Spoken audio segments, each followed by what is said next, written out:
Guns, slaves and drugs provided the financial foundations of many of England's great families and fortunes.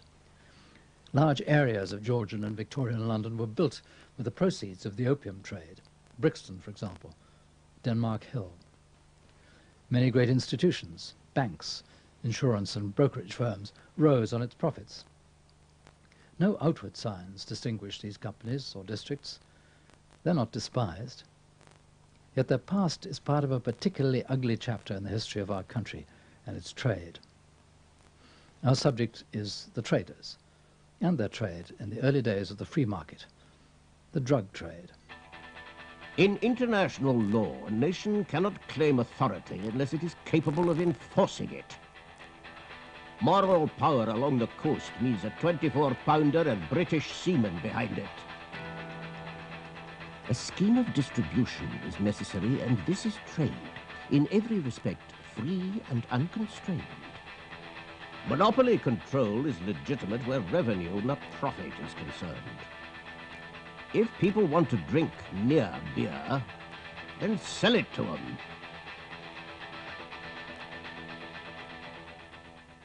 The celebrated English habit of drinking tea, supplied by the Chinese, increased alarmingly in the mid-18th century. Alarmingly because China exported luxury goods, tea, silk and porcelain, to England, but declined to import from England goods apart, of course, from the gold and silver bullion from its treasuries. In a single year, 1789, England's merchants had to dispatch £4 million in silver to pay for the tea.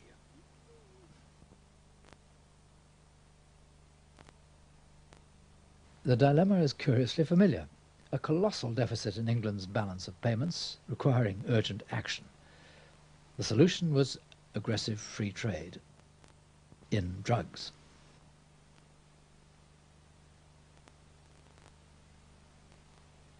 Opium, grown as a cash crop in an Indian colony, could be sold to the Chinese tea sellers at vast profit. China's export success with tea consequently provoked destructive retaliation, the sustained illegal marketing over a century and a half of opium and opium addiction to its people. International trade in drugs was already established. Exports of the stimulants, tobacco and coffee were the standby of many of the early colonial settlements in North and in South America. What was unique to Britain's opium trade was its merchants' open avowal of the drug's harm. So it had to be a commodity for foreign trade. And since opium was banned by the Chinese, the British became the world's first outlaw drug barons. They were to fight wars to stay in that business. It was free trade that saved the British from pangs of conscience. But the traders had first to be protected by the state. The English country ships, doubling as traders and men of war, had already opened up world markets. One of the most important was in northeast India, where, by royal charter, the East India Company held the monopoly.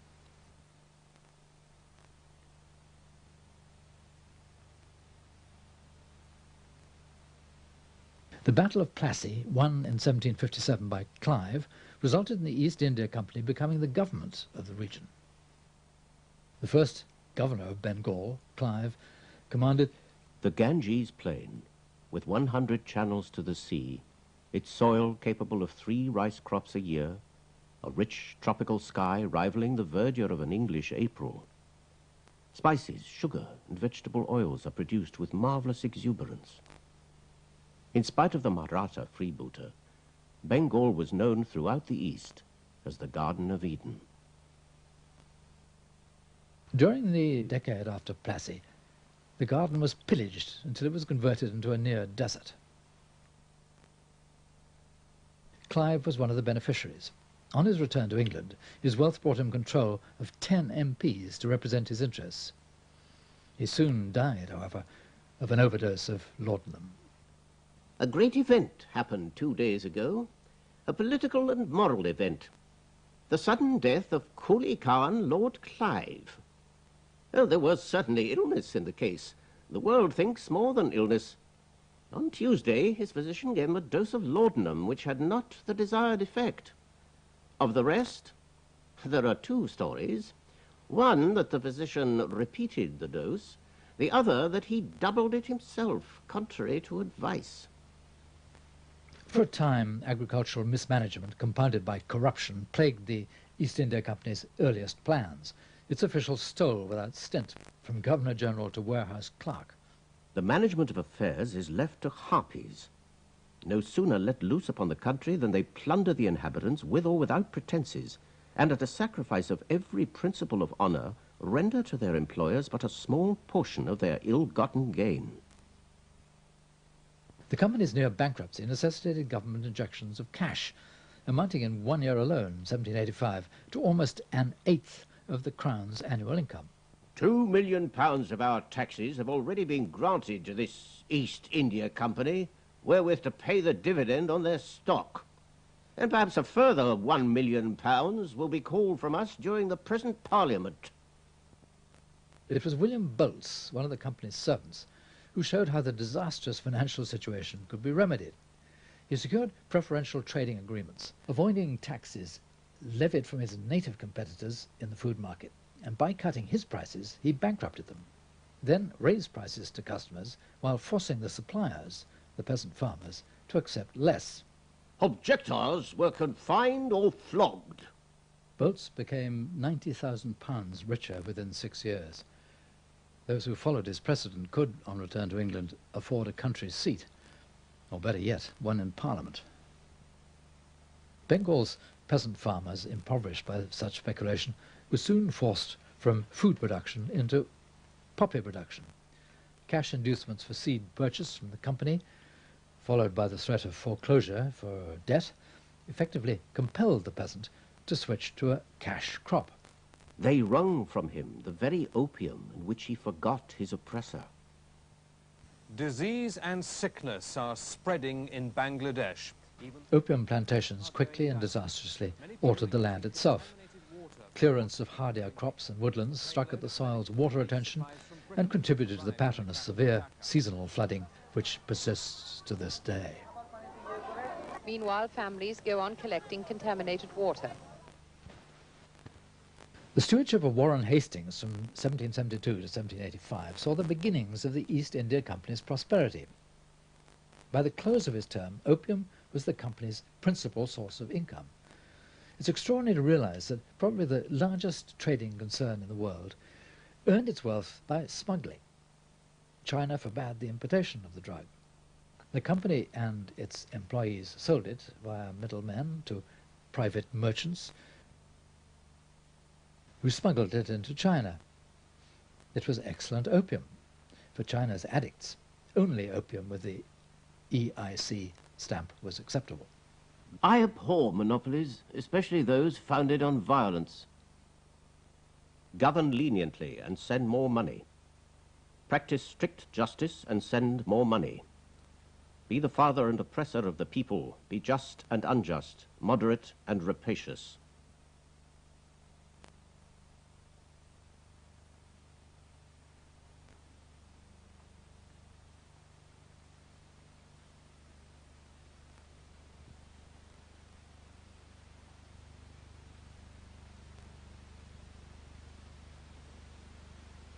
England's 18th century conversion to free trade should have banished monopolies, but the company retained its monopoly on opium thanks to its links with the British government. Monopoly control is legitimate where revenue, not profit, is concerned. Monopoly theoretically reduced market activity. Using this idea, Hastings blandly argued that the company's retention of the monopoly would theoretically reduce supplies of a poisonous drug. It is not a necessity of life, but a pernicious article of luxury which ought not to be permitted but for the purpose of foreign trade only. The opium trade, far from declining under the company's monopoly, soared, becoming the East India Company's mainstay, and the bulk buying foreigners were Chinese.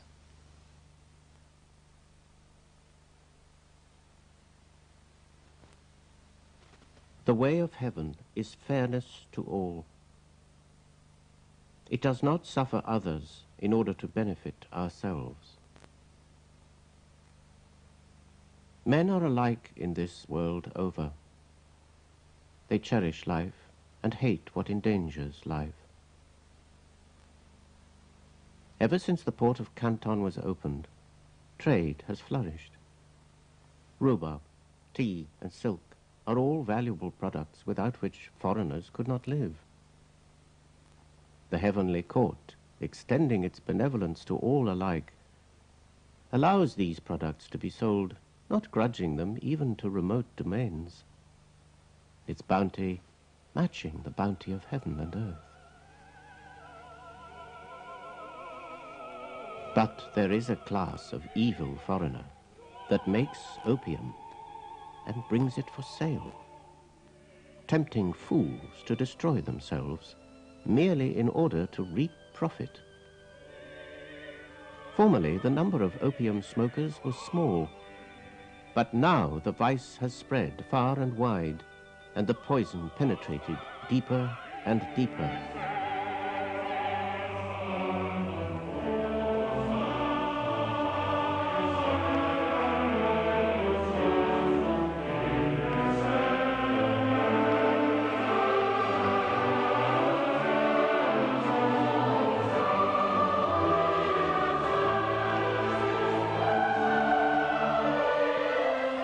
But our great unified Manchu Empire regards itself as responsible for the habits and morals of its subjects, and cannot rest content to see any of them become victims to a deadly poison. It appears that this poisonous article is manufactured by certain devilish people in places subject to your rule. I am told that in your own country opium smoking is forbidden under severe penalties. This means that you are aware of how harmful it is. Better than forbid the smoking of it, forbid the production of it, which is the only way of cleansing the contamination at source.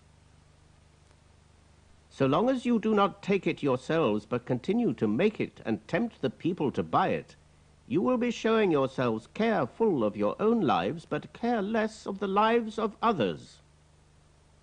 Such conduct is repugnant to human feeling and at variance with the way of heaven.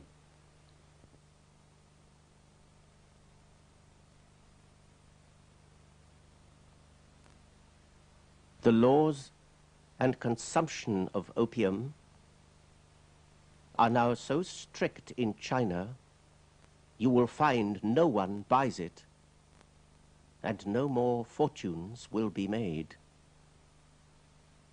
Would it not be better to devise some other form of trade? All opium confiscated will be cast into burning oil. You will not only fail to make any profit out of us, intending to harm others, you will be the first to be harmed. Do not say you have not been warned. The Chinese are characterized by a marvelous degree of imbecility, avarice, and obstinacy. The opium trade is the safest and most gentlemanlike trade I'm aware of. What was opium? Nothing without war.